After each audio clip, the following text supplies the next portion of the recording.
获得第二名的会是谁呢？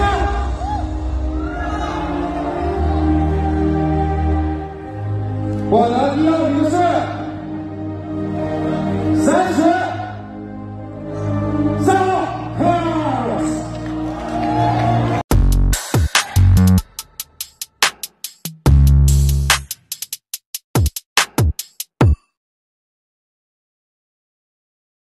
Kamakailan lang ay naipanalo ni three-time Mr. Olympia champion na si Brandon Hendrickson sa kategoryang Men's Physique sa Huangji China Pro 2025 mga bro.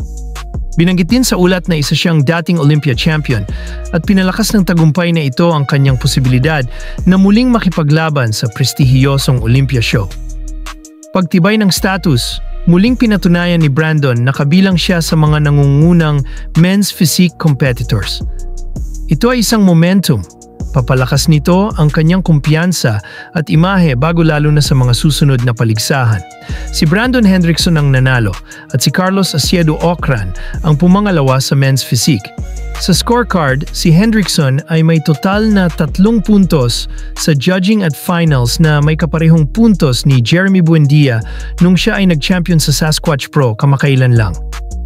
Samantalang si Ocran na second place ay may 6 na puntos. Ang point difference, 3 puntos, ay medyo malinaw. Ibig sabihin malinaw na hinikita ni Hendrickson si Ocran sa mata ng mga judges. Mas consistent ang performance ni Hendrickson sa parehong judging at finals mga bro. Pinakamababang puntos siya na nagpapahiwatig ng mataas na marka mula sa mga judge.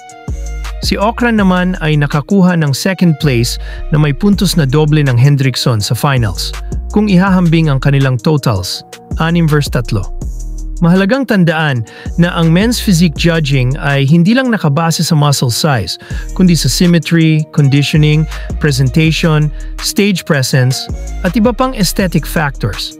Kahit hindi natin alam eksakto ano ang sinabi ng mga judge, maliwanag na si Hendrickson ang nakatawag ng pansin sa mga aspektong ito ng mas mahusay kumpara kay Ocran sa araw ng props. Parehas na ipanalo ng 2 legendary athlete ang kanilang pro show bago mag-Olympia.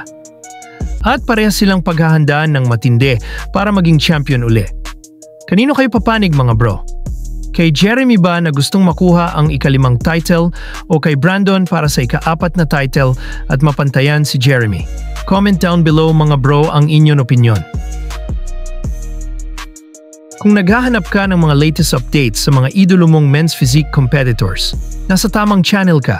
Kaya huwag kalimutang mag-like, comment at subscribe at i-hit na rin ang notification bell para lagi kang updated. Let's go!